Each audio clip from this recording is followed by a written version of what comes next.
যারা গরু পালেন তারা বস্তু করলে খেয়াল করে দেখবেন। এই আমার বহনটা দেখেন 3 মাস লাগানো হয়েছে, নুক্তাটা কাটে ভিতরে খান দেয় গেছে, দেখেন কিরকম ঘা হয়েছে। নুক্তাটা কেটে দিই, দেখেন এরকম ঘা হইলে তোরা কি করবেন, এরকম ঘা হইলে কি করবেন আমি আপনার দেখাইতেছি। এরকম একটা পাত্র নিবেন, যে কোনো একটা ছোট পাত্র নিবেন, পাত্রের মধ্যে পানি নিবেন, পানির মধ্যে পটাশ দিবেন, পরিমাণ মতো পটাশ দিবেন। পটাশ দিয়ে সিঁড়ি পানিটা ঠিক মতো গুলিয়ে নেবেন, দেন পানির কালার চেঞ্জ হবো।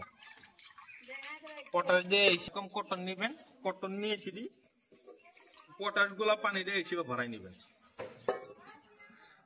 এই পটাশ দিয়ে সিঁড়ি কিভাবে ড্রেসিং করবেন করে সিঁড়ি এই স্প্রেটা ইউজ করবেন। আয়না আমি আপনাকে দেখাইতেছি।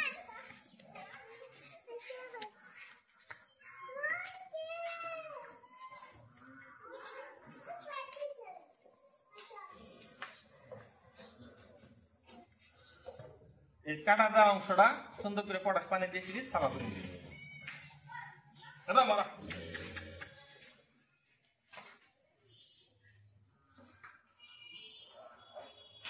সুন্দর করে সাফা করে নেবেন।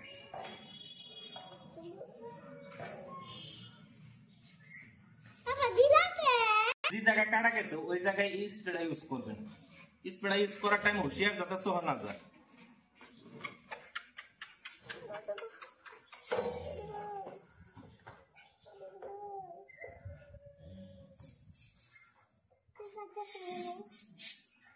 এইভাবে স্প্রেটা ইউজ করবেন। ইনশাআল্লাহ 2-4 দিনের ভিতরে গাওটা শুকায় যাবো। দিনে 2 টাইম করে এই স্প্রেটা করবেন।